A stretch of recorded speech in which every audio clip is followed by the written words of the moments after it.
ETF index mutual funds నేర్చుకుని stock మార్కెట్లో రాణించాలనుకుంటున్నారా? వెంటనే ఈ నెంబర్కి కాల్ చేయండి.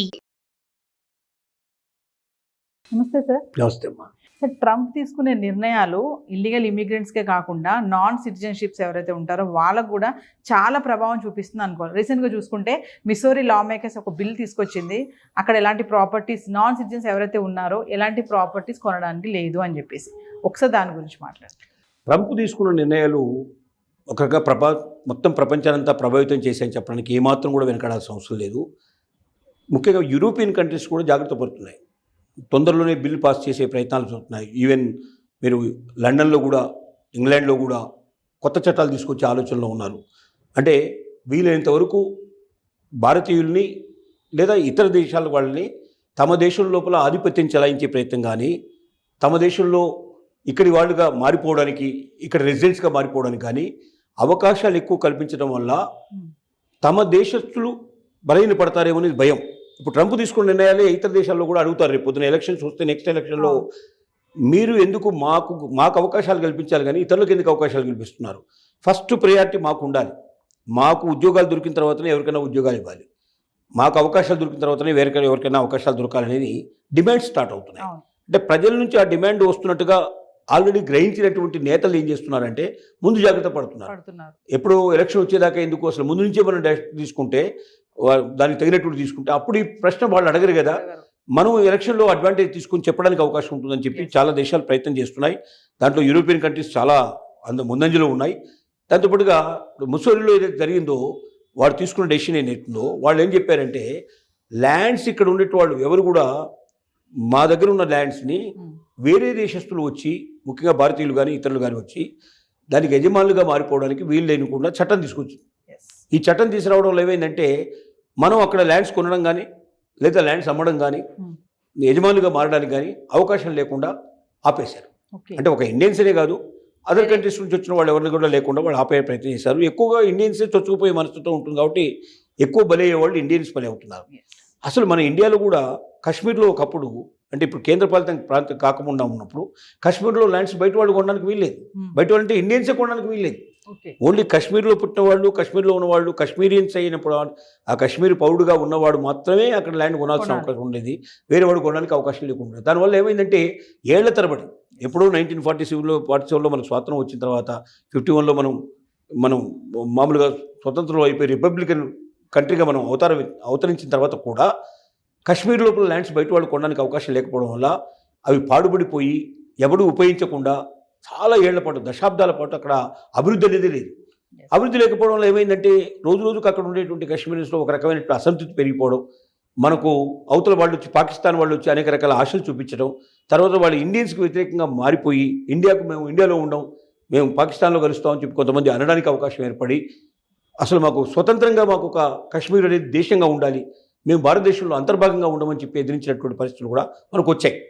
ఎందుకంటే మన దేశంలో ఉన్న వాళ్ళే ఇండియన్సే కొనడానికి అవకాశం లేకుండా ఉంటారు. ఇప్పుడు ఏమైందంటే కేంద్రపాలిత ప్రాంతంగా దాన్ని మార్చిన తర్వాత ఎవరైనా అక్కడ కొనుక్కోవచ్చు, ఎవరైనా పెట్టుబడులు పెట్టవచ్చు అన్నప్పుడు బ్రహ్మాండమైన అభివృద్ధి స్టార్ట్ అయింది. అక్కడ ఇండస్ట్రీస్ రావడం ప్రారంభమైనాయి, అక్కడ కల్టివేషన్ బాగా ప్రారంభమైనాయి, కొత్త కొత్త పంటలు పండించే అవకాశాలు ఏర్పడ్డాయి, ఎక్కువ మందికి ఉపాధి కల్పించే అవకాశం అయింది, నిరుద్యోగం తగ్గిపోయింది. తద్వారా ఏమైందంటే ఎప్పుడైతే సంపాదన ప్రారంభమైందో వాళ్ళకి అర్థమైంది ఇప్పుడు భారతదేశం ఎంత గొప్పతనం ఏమిటో వాళ్ళు తెలుసుకునే ప్రయత్నం చేస్తున్నారు. ఇలాంటిది ఇతర దేశాలు చేయడంలో ఆశ్చర్యం ఉంది. మన ఇండియాలో ఉంది. ఇంకో ట్రైబల్ ఏరియాలో ఉండే వాళ్ళకు కూడా ట్రైబల్ పీపుల్ ఉంటారు. వాళ్ళ ల్యాండ్స్ కూడా ఎవరు పడితే వాళ్ళు కొనడానికి వీల్లేదు, ట్రైబల్సే కొనాలి. దానివల్ల కూడా ట్రైబల్ డెవలప్మెంట్ అనేది లేదు. ఆ అడవుల్లో ఉండే వాళ్ళు, అడవులకు దగ్గరగా ఉండేవాళ్ళు, వాళ్ళ ల్యాండ్స్ చాలా విపరీతమైన కాస్ట్ ఉన్నప్పటికీ, బయట కనబడుతున్నప్పటికీ వాళ్ళు అమ్ముకోలేరు. కాబట్టి వాళ్ళకి ఎప్పటికీ కూడా ట్రైబల్స్కి అమ్మాల్సిన పరిస్థితి ఏర్పడుతుంది. ట్రైబల్ పేరుతోటే కొనాలి ఎవరు కొన్నా కూడా. దీనివల్ల కూడా ట్రైబల్ డెవలప్మెంట్ అనేది ఎక్కువ జరగట్లేదు. దానికి కూడా ఇప్పుడు గవర్నమెంట్స్ ఆలోచిస్తున్నాయి, ఏ రకంగా ట్రైబల్స్ని వాళ్ళని కూడా మన జనజీవన సవంతిలో ఎట్లా కలపాలని ఆలోచిస్తున్నాయి. కాబట్టి ఇతర దేశాల్లో ఉండే వాళ్ళు ఇక జాగ్రత్త పడాల్సిన పరిస్థితి ఏర్పడింది. రోజు రోజుకి వాళ్ళు మీద ఒత్తిళ్లు పెరుగుతాయి. ట్రంప్ వల్ల ప్రపంచంలో ఉండే అన్ని దేశాల్లో కూడా రోజు రోజుకి ఇప్పటికి లేని ఆలోచన లేని వాళ్ళు కూడా కొత్తగా ఆలోచించడానికి అవకాశాలు కల్పించబడ్డాయి. అంటే సార్, అక్కడ రియల్ ఎస్టేట్ మార్కెట్లో కూడా విదేశీ ప్రభావం ఎక్కువ రాకుండా ఉండడానికి కూడా అనుకోవచ్చు అంటారా?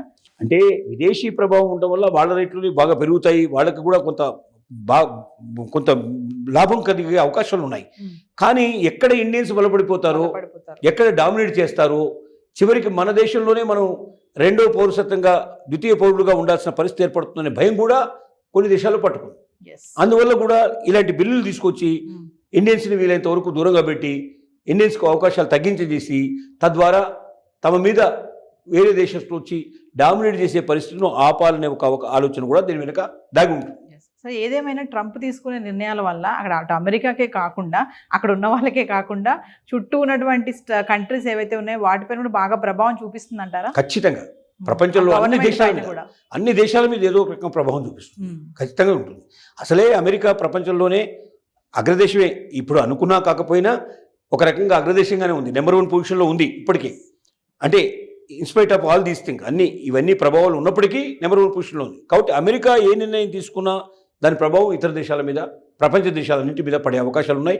ఇప్పుడు ట్రంప్ తీసుకున్న నిర్ణయాలు ఇంకా సూటిగా ధాటిగా ఉండటం వల్ల అవి తొందరగా చేరుకుంటున్నాయి, అన్ని దేశాలకు చేరుకుంటున్నాయి. మిగతా దేశాల్లో కూడా మనం ఎందుకు ఇతర దేశస్తులు మనం ఆహ్వానించి వాళ్ళకి అవకాశాలు కల్పించి వాళ్ళు మన మీద డామినేట్ చేసేటువంటి స్టేజ్కి మనం ఎందుకు రావాలి? వాళ్ళ మేధావులు ఇక్కడికి వస్తారు. మేధావులు ఉన్నప్పుడు ఏమవుతుంది, వాళ్ళ మేధస్సు తోటి మనందరి మీద డామినేట్ చేసే అవకాశాలు ఉంటాయి. ఇప్పుడు అమెరికాలో చాలా సెనెట్లో మనకు రాజకీయంగా కూడా ఎదిగారు మన వాళ్ళు. అక్కడ చాలామంది గవర్నర్స్గా వచ్చారు మనకు వాళ్ళు. మన అమెరికా ప్రెసిడెంట్షిప్ కూడా వాళ్ళు పోటీ చేసేటువంటి పరిస్థితికి మన దగ్గర నుంచి వెళ్ళిన వాళ్ళు వలసపోయి అక్కడ స్థిరపడ్డట్టు వాళ్ళు ఇండియన్ ఆరిజిన్స్ అంటే ఇండియన్ మూలాలు ఉండేటువంటి వాళ్ళు ప్రెసిడెంట్ కూడా పోటీ చేసేటువంటి పరిస్థితి ఏర్పడింది. ప్రెసిడెంట్షిప్ పోటీ చేశారు. అంటే ఏమిటి, అంత ఎదిగారన్నమాట. ఇక్కడి నుంచి వెళ్ళిన వాళ్ళు అక్కడ అంత ఆ స్టేజ్కి వచ్చారు. వేరే స్టేట్స్ వాళ్ళు ట్రంప్ యొక్క నిర్ణయాన్ని ఫాలో అవడానికి కారణాలు ఏమైనా ఉంటాయంటారా సార్? కారణాలంటే ట్రంప్ ఏం చేశాడంటే గతంలో లేని కొత్త ఆలోచనలు కలిగించాడు. ఏం ఆలోచన కలిగించాడు? వలసవాదులు అంటే ఇతర దేశాల నుంచి మన దేశానికి వచ్చే వలస దేశస్తులు ఎవరుతున్నారో ఈ వలసవాదులు ఇక్కడ స్థిరపడుతున్నారు, వాళ్ళ మేధస్తోటి ఇక్కడ ఆస్తులు సంపాదించుకుంటున్నారు, పదవులు సంపాదించుకుంటున్నారు, చివరికి రాజకీయాల్లో కూడా ప్రవేశిస్తున్నారు, చివరికి మనల్ని డామినేట్ చేసే స్థితికి వస్తారేమో, చివరికి మనమే ద్వితీయ పౌరులుగా ఉంటారేమో అనేటువంటి భావానికి ఒక ఆలోచన కలిగింపజేశాడు. ఆ ఆలోచనలు ఎప్పుడైతే వచ్చాయో వీళ్ళలో కూడా భయాలు ప్రారంభమైనాయి. ఈ భయాల వల్ల ఏంటంటే ముఖ్యంగా ఇతర దేశస్తులు, దాంట్లో భారతీయుల్ని వీలైనంతగా డామినేట్ చేయకుండా ఆస్తులు కొనడం కానీ, లేకపోతే అక్కడ పెద్ద పెద్ద పదవుల్లోకి రావడం కానీ, రాజకీయాలు రాకుండా నిషేధించడం ఎలాగా అనే ఆలోచన కలింపజేశాడు ట్రంప్. ఇప్పుడు బీజాలు వేశాడు. ఇది కొద్ది కాలం తర్వాత డెఫినెట్గా మొక్కై చాలా పెద్దగా మానుగా తయారయ్యే అవకాశాలు ఉన్నాయి. నమస్తే.